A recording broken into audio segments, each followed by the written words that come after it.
everyone, Alexa Dunn here, and today I'm coming at you with a spooky October wrap-up. Kind of. There's like one or two spooky books, a few spooky books, and then some celebrity memoirs, and a nonfiction book, because why not switch things up?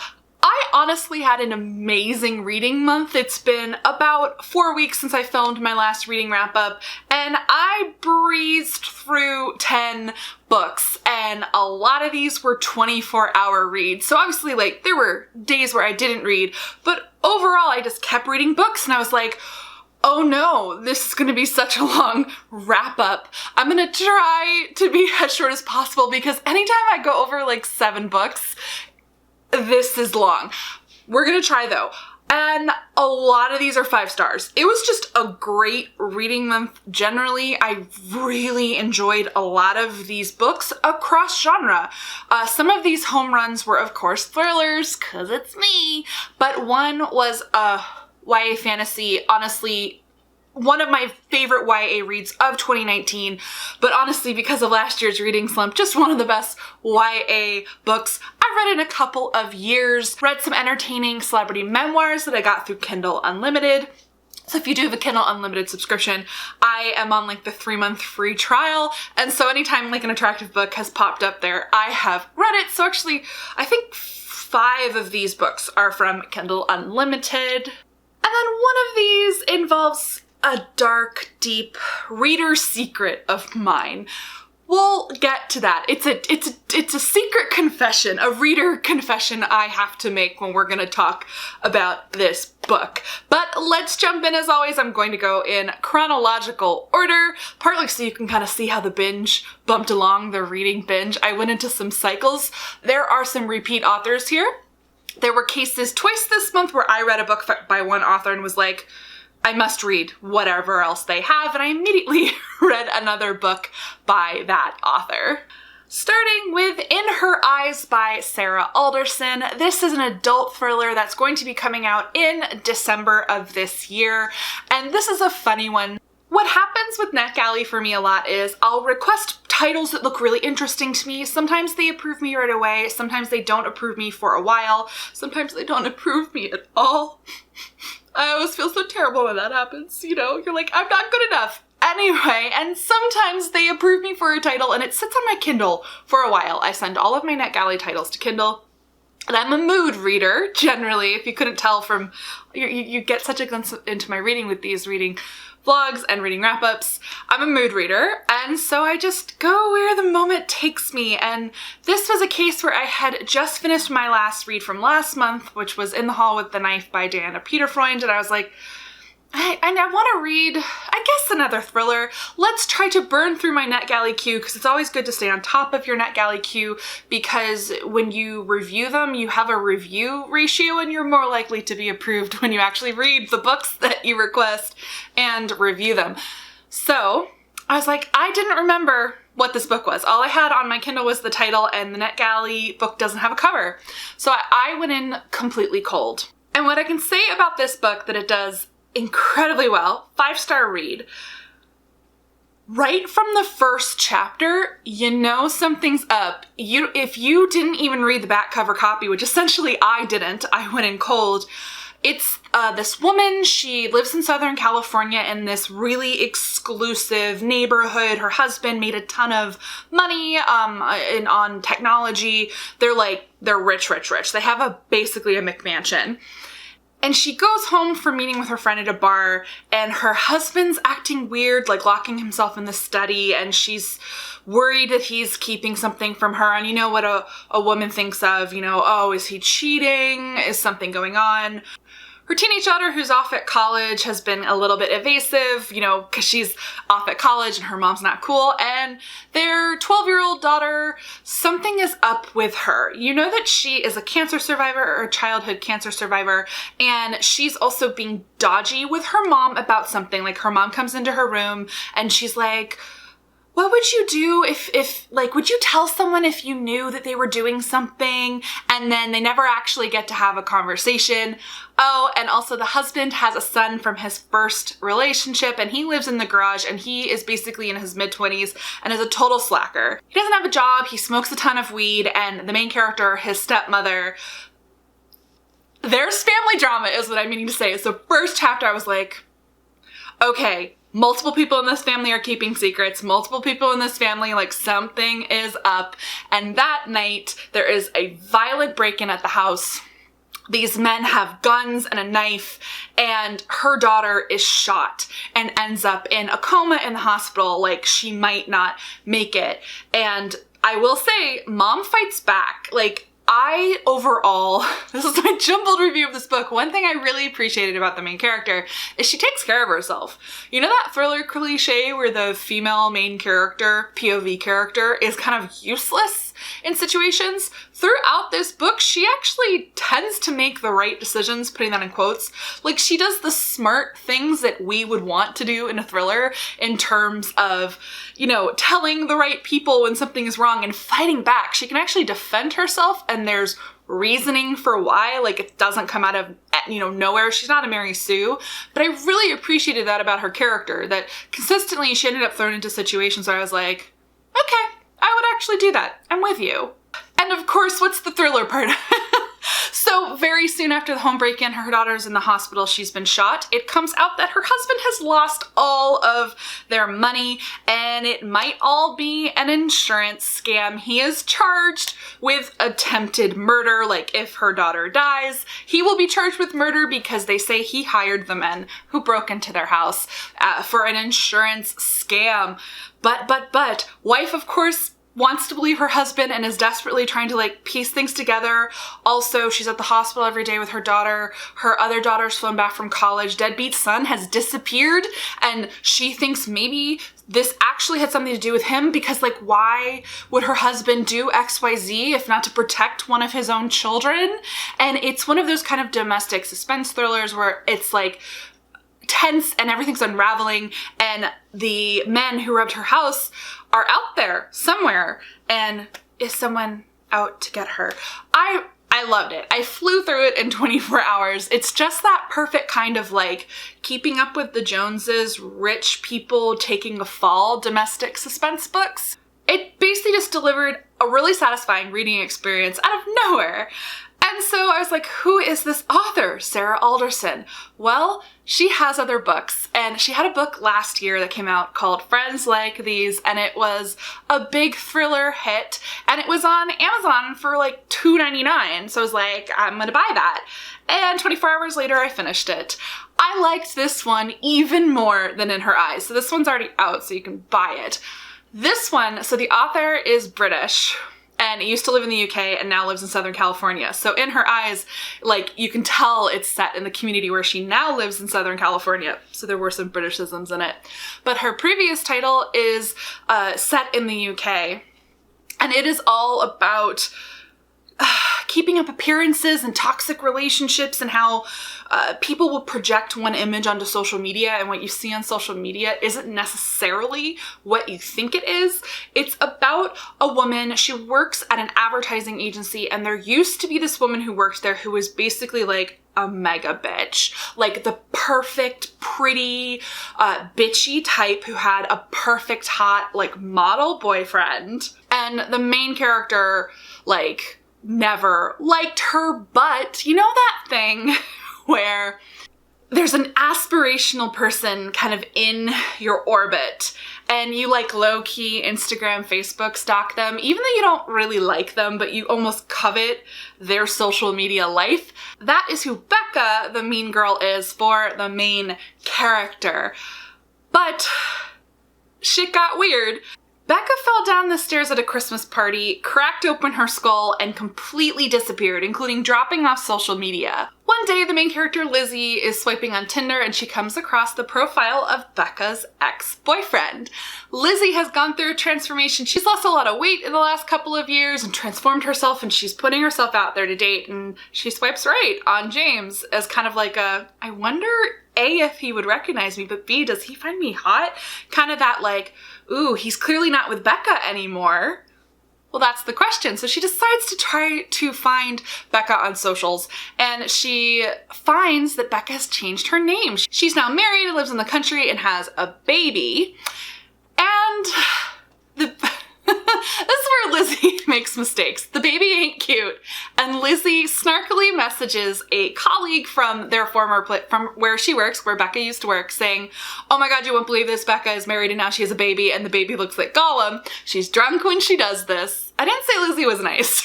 And it turns out she didn't message her colleague. She accidentally messaged Becca. And then shit gets single white female. If you're too young to know what that means, it means Becca basically goes psycho to punish Lizzie, and it starts to unravel from there. It's basically Lizzie versus Becca, and there's some twists. There's some twists, and shit gets real, and I burned through it.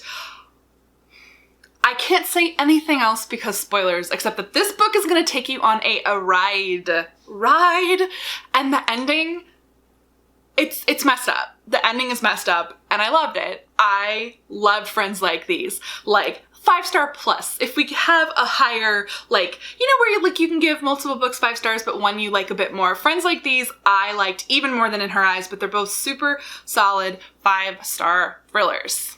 Next, I read 2 memoirs that I got from Kindle Unlimited. This Will Only Hurt a Little by Busy Phillips and The Last Black Unicorn by Tiffany Haddish. I'm gonna kind of go through these simultaneously, almost like a compare and contrast, even though it's not really fair to compare memoirs. But I read each of them in about 24 hours back to back, and I couldn't help but compare them a bit. They came out around the same time, and they're both celebrity memoirs, and I really enjoy celebrity memoirs. I like it when you get a glimpse into the person, of course, isn't that the point?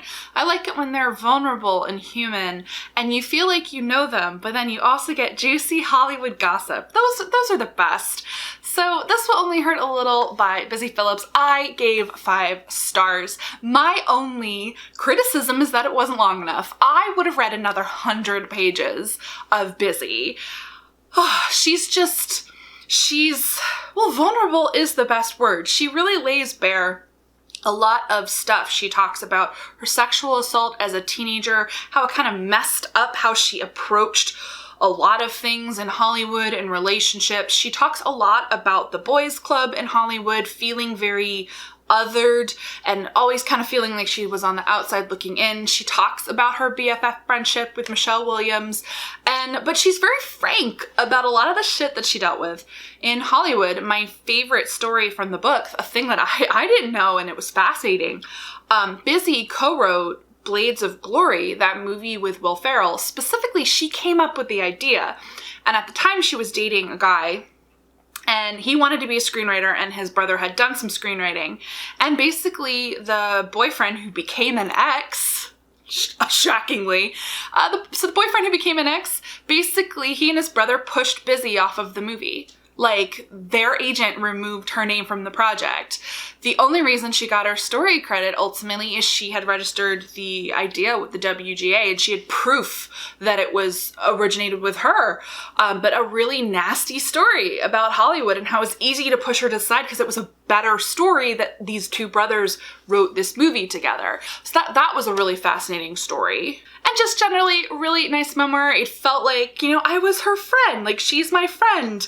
And she was shooting the breeze with me and telling me things. If you like very kind of close confessional style memoirs with a nice bit of frank Hollywood gossip, she names names in a lot of ways. Like, she's always been very open, for example, about how James Franco treated her like garbage on Freaks and Geeks. And she's very frank about how certain actors get away with certain behaviors that other people don't get away with, and how unfair the industry is for women. So really, really enjoyed that. And then I immediately moved to reading The Last Black Unicorn by Tiffany Haddish, which was a slightly less satisfying read for me for a variety of reasons. I gave it 4 stars because it was still entertaining, and stay tuned. The last video in this wrap-up is going to be a memoir I gave a far more tepid 3 stars to, so you can kind of compare.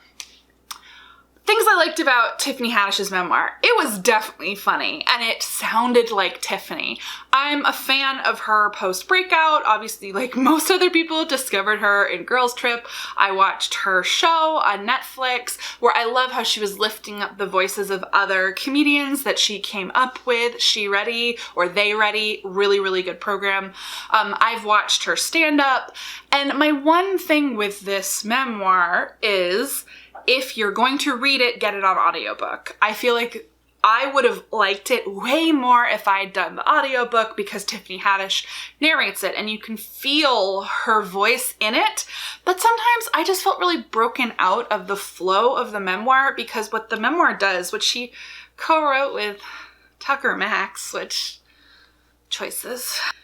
When I got to the acknowledgements, I was like, oh no, Tucker Max co-wrote this? I was like, oh, I'd be a dick if I knocked off a whole star for that. And I would, so I didn't. But it actually explained a few things. But what he did in adapting this, because it became clear seeing that, oh, she dictated this to an author who helped her smooth it into a memoir. There are parts where it goes into almost like a play format, where it'll be like Tiffany, dialogue, person, dialogue.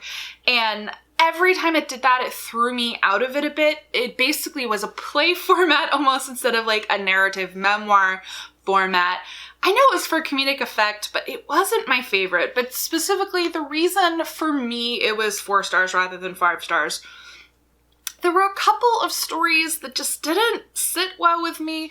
I don't think I'm an overly sensitive person, but there were just 2 stories that I'm sure are from her comedic material, and maybe they would have killed in the past, maybe they still kill now, and again, maybe I would like them more on audiobook, but reading them, there's one about a cheating ex-boyfriend who was also pimping out a woman. It was a whole thing. And it's this dramatic story of getting revenge on him and the woman, and there's a sex tape involved, and a prank that she pulled on his family for supporting him over her when he cheated on her, which, like, he's a douchebag, but it's his family, Tiffany. Without going into too many spoilers, I'll just say, it stopped being funny to me reading it in the memoir when it got to children watching a sex tape. She lost me. She lost me. And then there's a whole story, it's a whole chapter of the book, that is the time Tiffany dated a disabled man who she worked with at LAX, and I am using the word disabled. The book does not use the word disabled. I found the whole chapter offensive, and I don't think I'm overly sensitive. I really don't. But I have disabled friends, and I just thought reading it, how would my friends feel reading this anecdote from Tiffany Haddish and some of the things she had to say about this individual who she did have a brief sexual relationship with? And the answer was they would feel like shit, because of some of the language used, the way that the individual was reduced to his disability, and some almost mocking humor. And I was just like, this is a set, because you could tell it was from her set, she kind of said so, that frankly, we don't need in 2K19, in my humble opinion. It wasn't my favorite. So between those 2 significant sections, it means approximately 20% of this book I really didn't like. Thus, 4-star read. Still entertaining, good stuff in there, some really fun stories. I liked hearing about her childhood, but I also feel you could just as easily listen to any of her stand-up. A lot of the good childhood stories were familiar because of that. Yeah. Do the audiobook if you're going to read this one, because then it'll feel more like stand-up. I think so much of this is delivery, because she is so funny, and the memoir, the way that they adapted it, they didn't work overtime particularly to make it more memoir-y, certainly not in the later parts that were adapted from her sets. The childhood stuff, yes, which was my favorite part of the book. That at times it almost doesn't feel like a memoir, it feels like a set. So that's why it was a little less satisfying for me. Next, my one, like, technically spooky read, I was like, I need to do a spooky October read, and I read The Bone Houses by Emily Lloyd Jones. This was the YA one that blew me away. 5 stars, like, this book made me cry, and, like, organically. Like, I'm reading this book and I'm toward the end. I'm at a section in the end and I'm like, oh shit, and my eyes are wet, and like it came unbidden. I couldn't help it. My body reacted to stuff on the page. Like, I had a genuine emotional reaction to the book. With the disclaimer, this book deals with grief. This book is about death, and I am dealing with grief. So it did certainly connect to me on a personal level, but I mean, isn't that why we read? To have cathartic emotional reading experiences. And this was a cathartic emotional read for me. So it is a YA fantasy. And it felt, this is one of the reasons I liked it so much, it almost felt old school, if that makes sense. Meaning third person YA fantasy set in Wales, so inspired by Welsh folklore, set there, multi-POV but third person, so it had that grand story-esque quality to it. I love me some good first person, but in fantasy, I adore third person, and it suited the book really, really well. It has a whimsical, folklorish, almost fairy tale feel, and I haven't read a book like that in a really long time, and I just loved this book. I loved reading it. So The Bone Houses is about Rin. She lives in her village and she is a grave digger. Her father has disappeared. Her mother has passed away. And her uncle also disappeared, because people disappear. We're going to talk about that. So she is supporting her brother and her sister by grave digging, except business is drying up because the Bone Houses, who are basically like fantasy zombies. I hesitate to even call them zombies because it's so much more than that, but that's your kind of cultural touchstone for it. The dead are walking. They usually are contained to the forest, which does have magic, which is from the other folk, Fae, who were there hundreds of years ago but disappeared, but the people who live on the land still believe in the magic and hold superstitions. But also, I mean, the magic really is real because the dead walk, and they are called the Bone Houses. So the Bone Houses are leaving the forest, which they're not supposed to do or they've never done before, and are attacking the village. And so the people in the village don't want to be buried, because if you're buried, you can come back as a bone house. They're being cremated, so business is drying up. Well, then a traveler comes into town, a boy named Ellis, and he's a map maker, and he comes into town and there's a huge bone house attack, and he wants to map the forest, and Rin wants to basically find the home of the other folk, the mythical home, the castle of the other folk, because there is a cauldron, the cauldron of life, and the myth is that this is what created the bone houses, and Rin has decided she is going to destroy it to get rid of the bone houses, to save her village and her business. So it's one of those fun things where like they both have an agenda, but she's milking him. Rin's milking Ellis for his money, and Ellis thinks he's getting the good part of the deal because he gets to map the forest because he's trying to make his mark. He comes from where the king lives. He is a ward, but he is trying to find his place in the world. They also go on this journey with a zombie goat, a bone goat, who was one of the best characters in the book. And you're like, what? I'm like, I cared about that goat. You have to read the book. It's hard to explain. And that's the thing. It is basically a quest novel. And I'm someone who's like, I don't like quest novels. Well, I loved this. So I guess I like quests like this. It felt very character driven. I loved the world. I felt there was a mythos to it. I've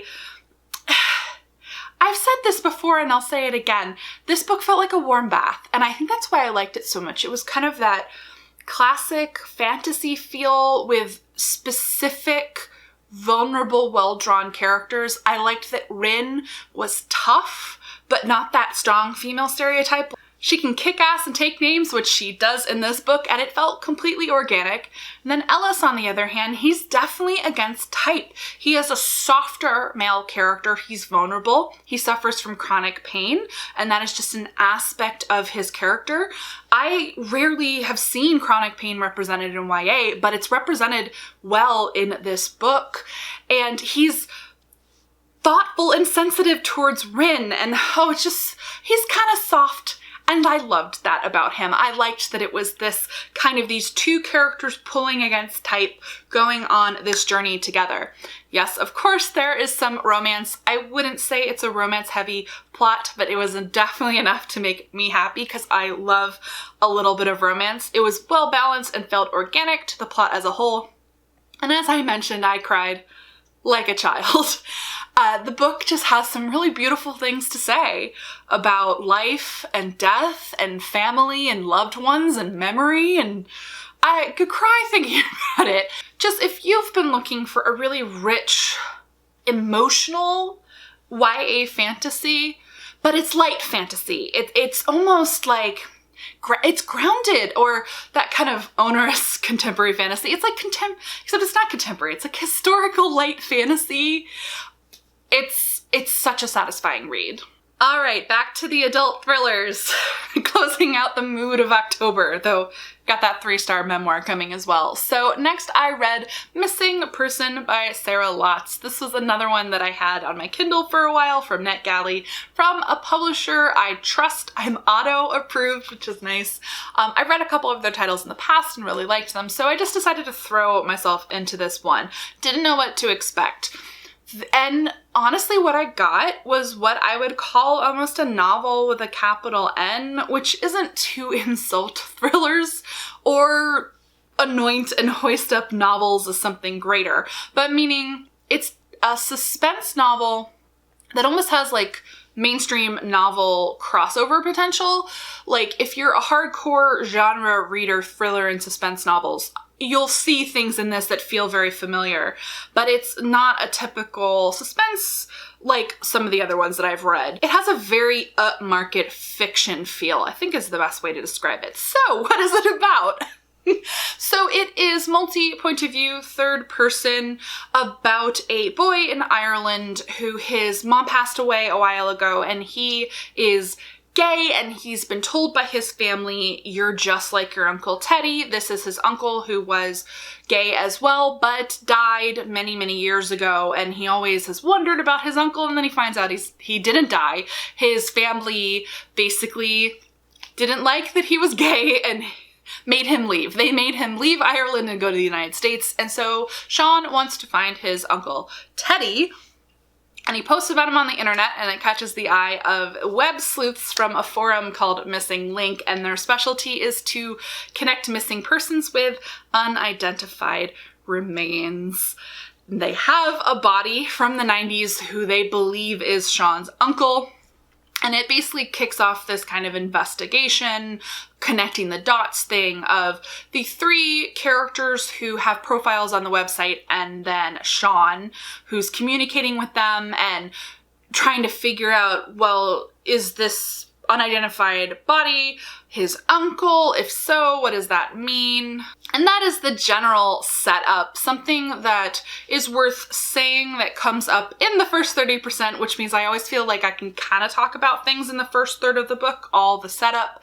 That is what ultimately made this, I think, a very interesting, compelling read is, so you have the person who runs the website, who is kind of a brusque type from Nevada. You have Ellen, who is like a housewife who's fallen into crime sleuthing on the internet to kind of like distract from the stay-at-home mom malaise. And then you have a third person named Bobby. I'm putting that in quotes on purpose. That's his profile on the website. And it's very clear to you as the reader in his earliest POV chapters that he is lying on the Missing Link website about who he is. He is some kind of criminal sociopathic element. And what he does for sport is he is on this website and he likes to mess with people. He likes to manipulate people. And so what made the read compelling ultimately, I think it would have been less interesting if it was a straightforward investigation, because the least interesting thing about it is that Sean's uncle, it's the premise of the book. You know that Sean's uncle is dead, and the whole point is figuring out who killed him and what happened.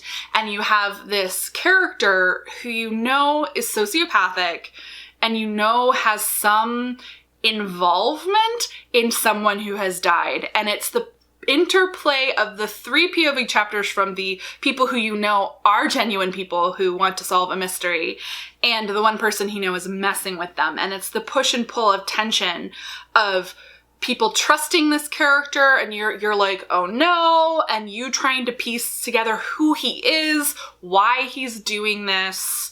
And that is what forms kind of the backbone of the suspense read. It's like a suspense mystery with like some psychological suspense, essentially. And it explores kind of our fascination with true crime and the double-edged sword of when you throw theories up on the internet and how you can cause real harm to real people. It goes into that, how speculation can really be like a runaway train. And I liked those aspects of the book. It was an interesting take on this aspect of modern pop culture. There are all sorts of these sleuthing forums and podcasts and whatnot, and they really do raise ethical questions, kind of like Making a Murderer, for example. I gave it 4 stars because it was a solid read. It's not something I would normally gravitate toward, but I'm glad I gave it a try. And as I said, I think it's got that upmarket fiction crossover potential. But there's one thing I personally didn't love about it. It is a quibble though. So this book is by a British author and it is released by a British imprint. So you get what it says on the tin, except I do feel that when 3 of your 4 POV characters are born and bred Americans, that I think there should be a higher burden on the author and the publisher to American pick. We always called it Brit picking and beta-ing, but essentially make sure those characters feel organic as the nationality that they are supposed to be. This book doesn't do that, and it won't bother UK readers, I mean, unless they're sticklers like I am, but it bothered me. There were multiple points in the POV of these 3 Americans where they say and think things that are so British. Some of them just like things that are obvious, like putting the kettle on, or that was actually from another one I read that had the same problem, a spot of tea and going to the till, taking it to the till. Both of those are said, and I was like, no, would never happen. Like, I have a British parent and I don't say those things. And then there were other very British culturally specific things where I was like, no one questioned this. A suburban housewife from Minnesota calls a car a people mover. And I was like, this is the second British book I've come across this in. The other one we're going to talk about. I looked it up. It's a minivan. That's such easy editing. Just say minivan. This is an American character. They would never ever say that. So it just continuously kicked me out of the book multiple times in the POVs of the 3 Americans. I don't care when we're in the POV of the Irish guy. I expect him to think like a UK raised person and speak like one too. But the Americans, I think that's a case where not every single thing, but some of the more egregious ones I would have preferred to see edited so that they sound more organically American. Next, I read What You Did by Claire McGowan. So this one was on Kindle Unlimited, and I decided to give it a go. I would consider this a social thriller, like meaning it's got social aspects and it has suspense in it. Definitely going to work for some people and not work for others. The basic plot is the main character, she's having a dinner party for friends from Oxford. They haven't seen each other in years. Oxford was 25 years ago, and so they're reuniting at her new house that she's just bought with her husband Mark, married her sweetheart from college. And they have this grand old time and everyone gets drunk and the main character goes to bed early. And she wakes up in the middle of the night and her husband isn't in bed and she wanders downstairs and her friend Karen stumbles in from the garden. She's got blood running down her leg and she says that the main character's husband, Mark, has raped her. And so from there, it is basically this unraveling of this main character who is an advocate for battered women and is like micro famous in the UK for like going on TV to talk about these topics.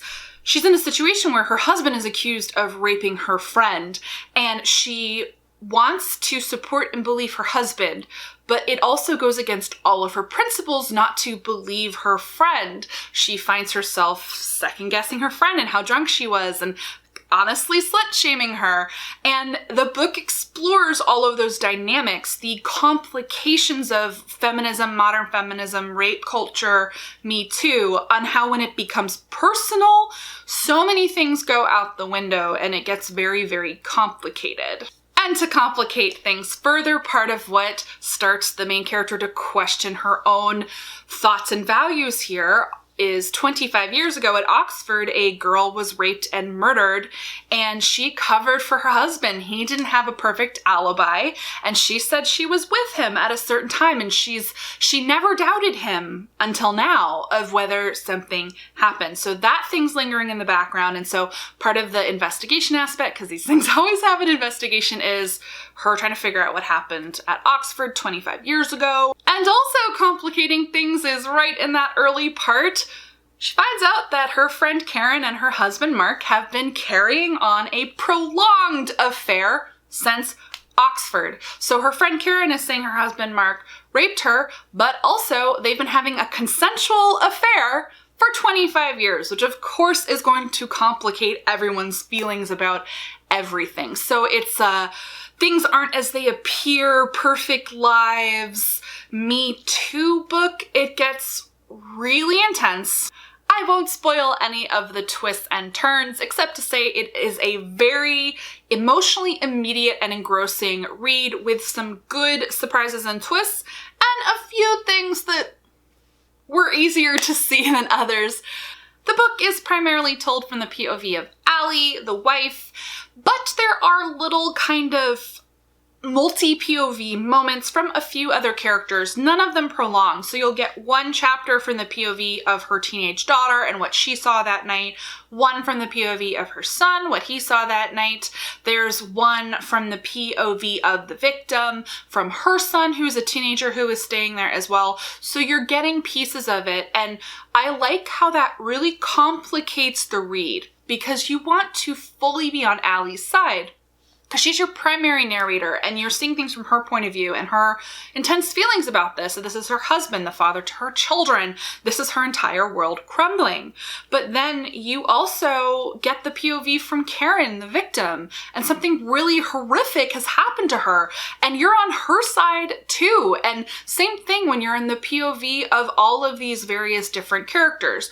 You feel immense empathy for them. They're humanized, and it basically demonstrates through the way it's constructed that it's very easy to get sucked into your own kind of POV and experience and to strip the humanity from other people, especially when other people are essentially in your way or doing something inconvenient to you. And it's very nuanced in these very human situations. And I liked that about the reading experience, but I gave it 5 stars because it was an emotionally engrossing social suspense novel, social thriller, but some people just really aren't gonna gel with the intense themes here.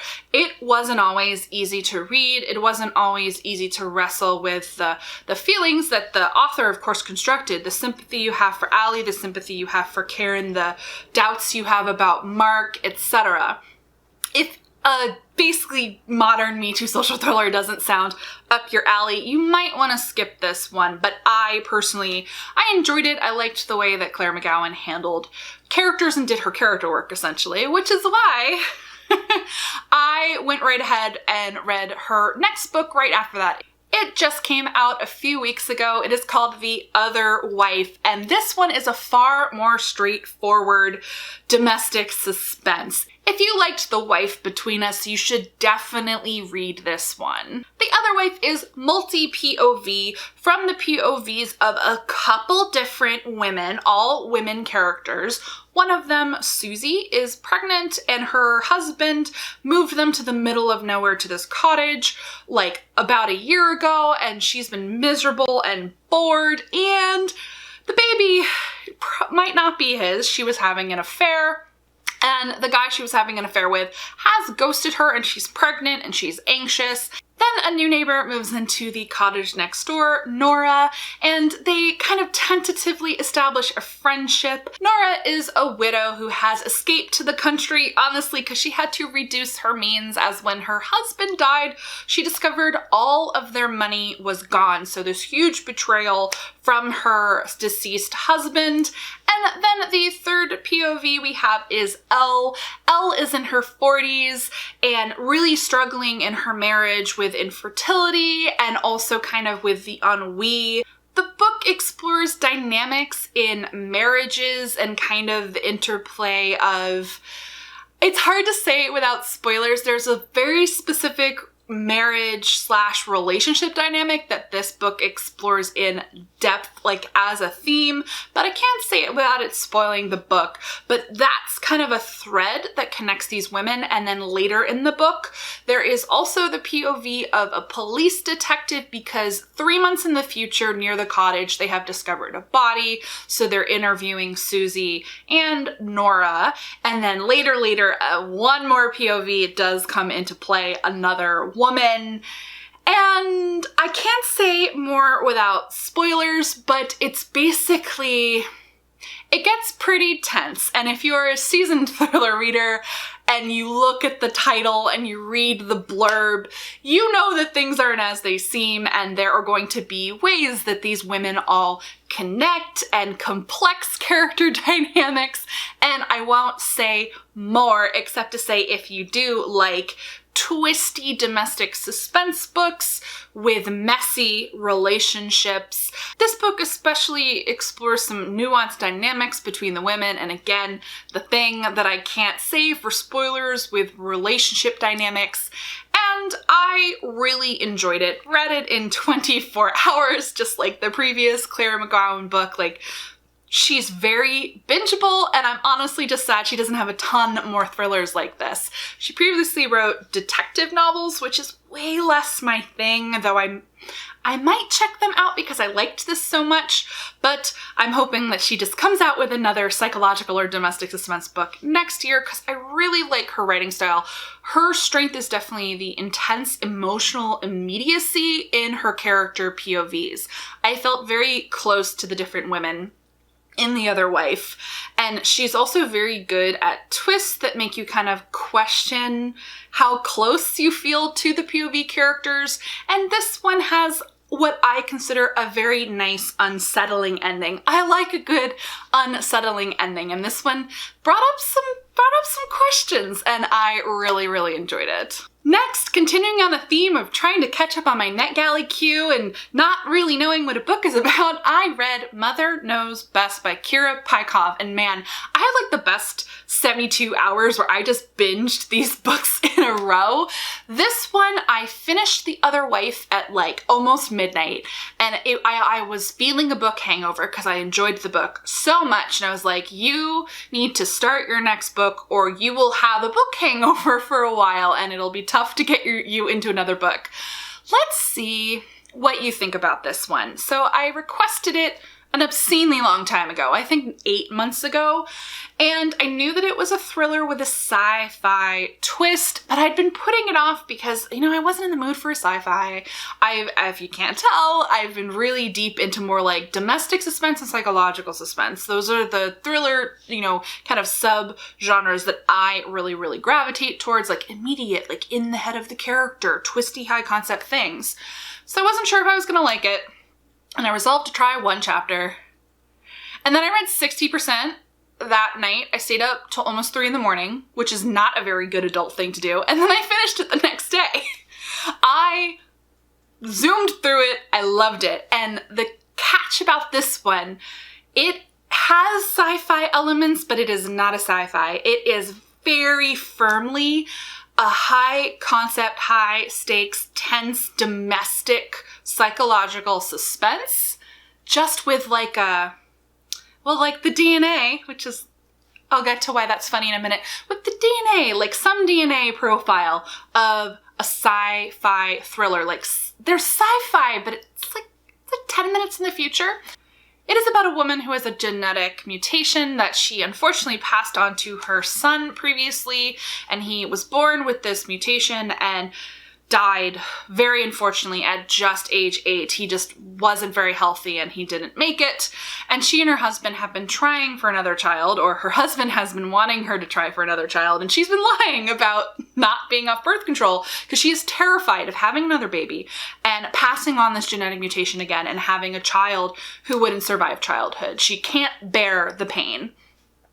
But there is a new, very experimental, potentially very illegal genetic procedure. This is where the sci-fi comes in, where this doctor, this fertility specialist and his postdoc say that they can take the mitochondrial DNA from one woman's egg, healthy egg, and combine it with the DNA of Claire, the main character's egg. So it would be all of her healthy DNA, but the mutation, which is on the mitochondrial DNA, which is 37 DNA markers, would be from a donor egg, and you would combine the two and then fertilize. So essentially, the resulting child would have 2 mothers genetically and 1 father. Never been done before, very experimental, potentially unethical. To make things complicated, Claire's husband is a bioethicist who has spoken out openly about being against this kind of experimentation on human embryos. But Claire wants another child, she wants another chance. She doesn't want to take any risks with her own DNA, her own mutation, so she goes behind her husband's back and agrees to do this. And the donor egg is from Jillian, who is the postdoc, who works with the dreamy Dr. Nash, that is the fertility specialist. So of course Claire gets pregnant, and then things get really dramatic. The past is intercut with the future/present. The future/present is 11 years in the future, and you have the POV of Abby, who you know is Claire's daughter. So you know she had the baby and that the baby is fine, but Abby, now a very curious 11-year-old, they do want a DNA project in class, like kind of like 23andMe or Ancestry, but a made-up one, and discovers that she has a cousin, and the cousin messages her and wants to meet with her. She springs this on her parents, and in her mom's POV and Claire's POV, you know, oh shit, that's not her cousin. It is Jillian, the donor egg. And you get the sense as a reader, you know, drip, drip, feeding you the details that Jillian's cray. That they fled New York when Claire was pregnant to escape stuff.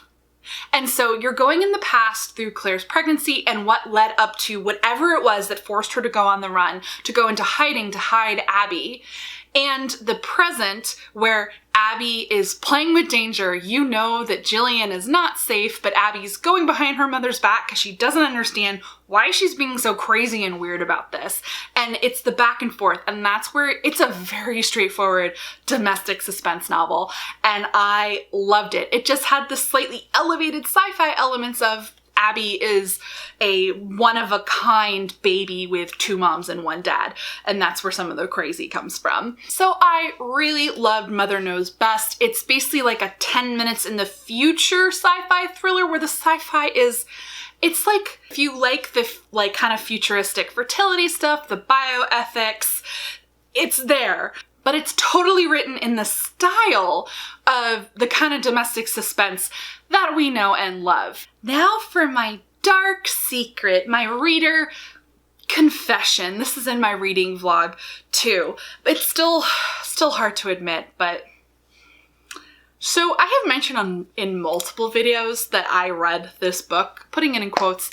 I mean, I read almost all of it. It's a 700-page biography of the Romanovs, and I got to the 70% mark on this book over 2 years ago and then stopped because I had to write my second book and I got into a reading slump. And I actually stopped right before the juicy part, but the part that I knew the best, which was Tsar Nicholas II, who was the last, you know, his whole massacre.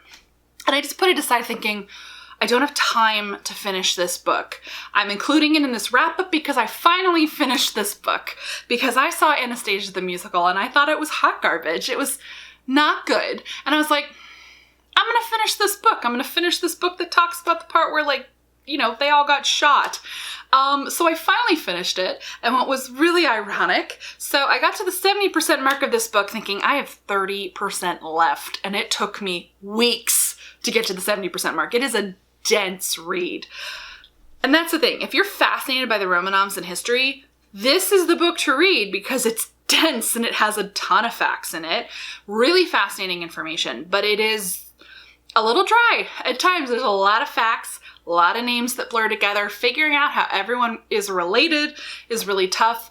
I don't give two hoots about a lot of the wars and politics stuff. Like, I care in terms of how it impacts the country and the monarchy and has like socio-political implications, but the book doesn't really ever, it stays very focused on the Romanovs. I mean, that's what it's about in great detail, but doesn't give you as much of the outside view of Russia as a whole and kind of how people were feeling and reacting. And I kind of missed that. So I gave this 4 stars. I did finish it.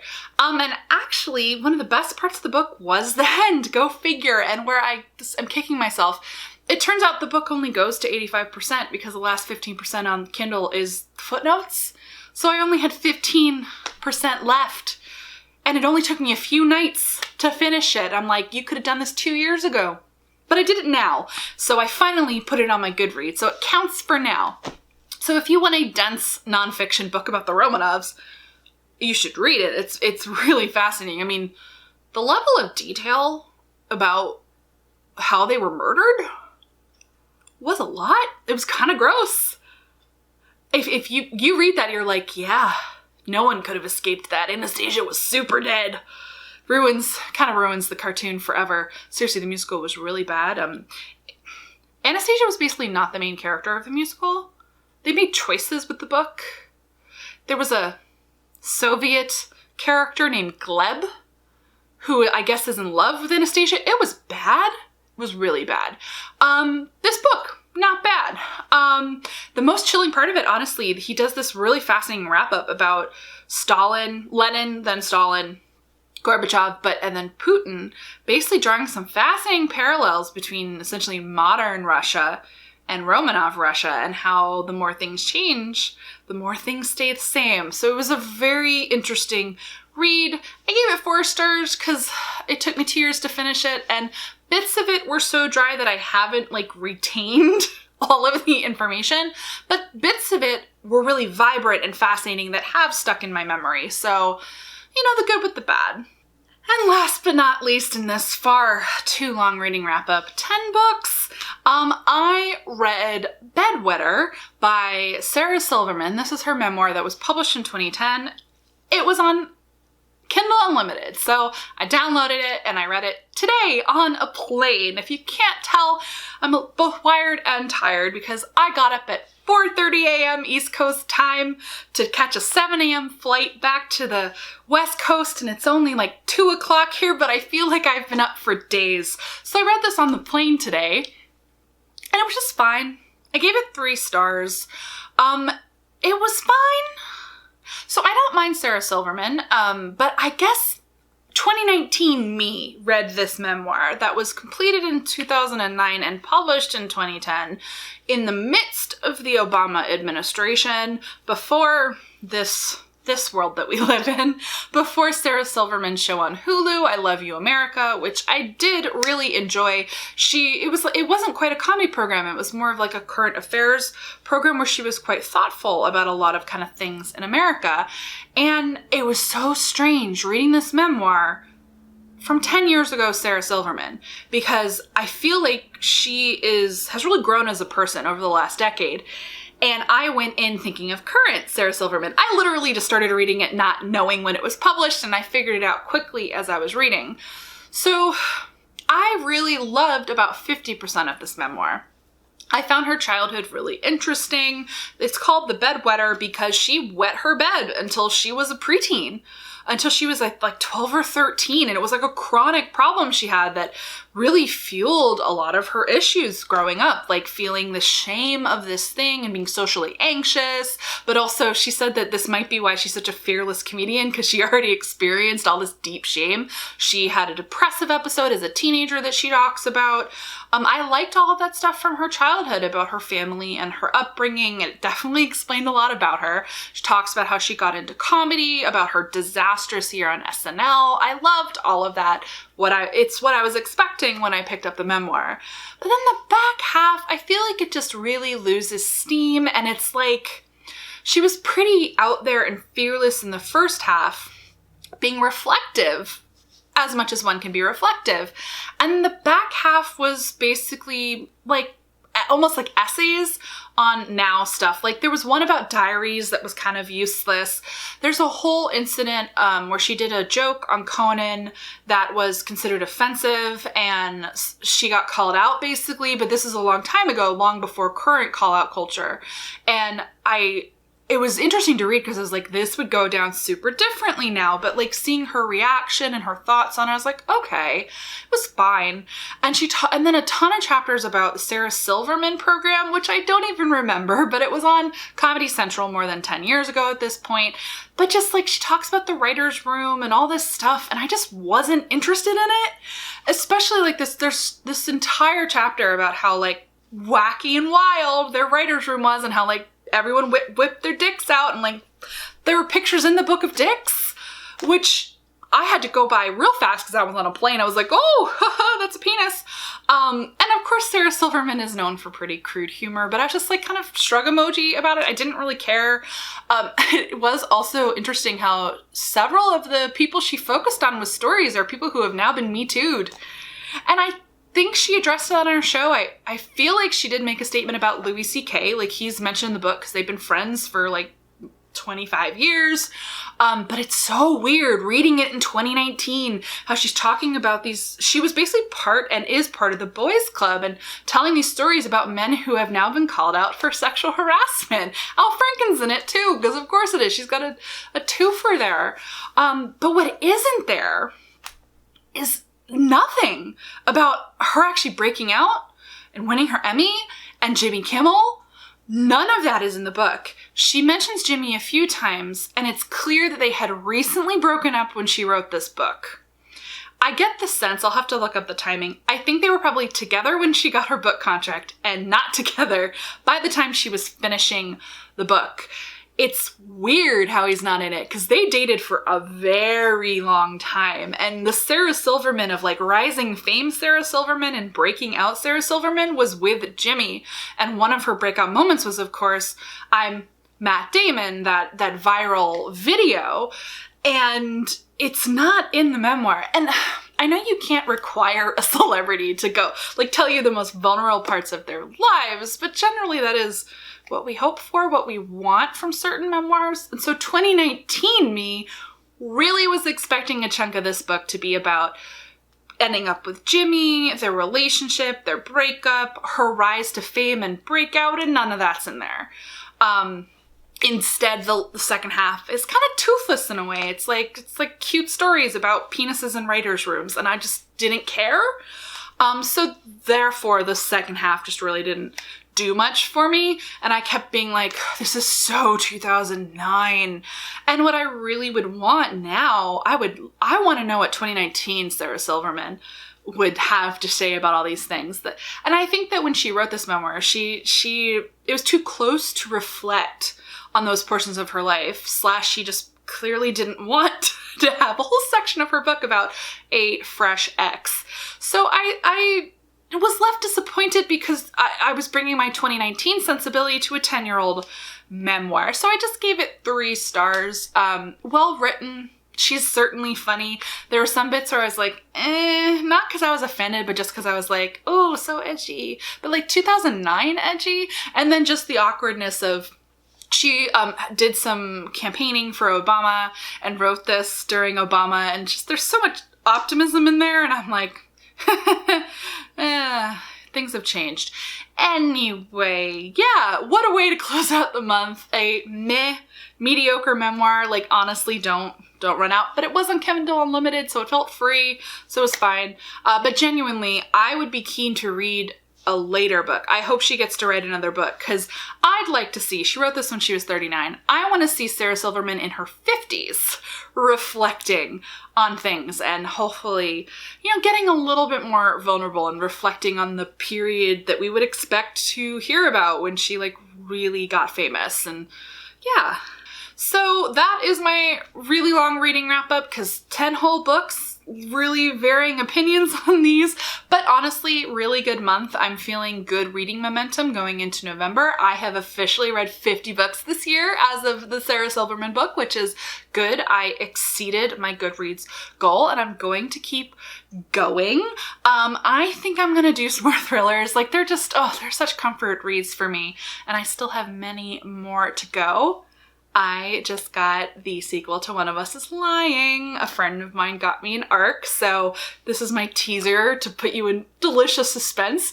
Look for the reading experience of that in my next reading vlog, and I'll review it in my next wrap up. So, okay, give this video a thumbs up if you like it. My book fam, if you've made it this far, thank you. Let me know down below in the comments, any of these books sound good to you? What are some of your favorite celebrity memoirs, since I'm kind of on a memoir kick? And if you're not already subscribed to the channel, go ahead and do that. I post new videos 2 to 3 times a week. Thank you so much for watching, and as always, guys, happy reading.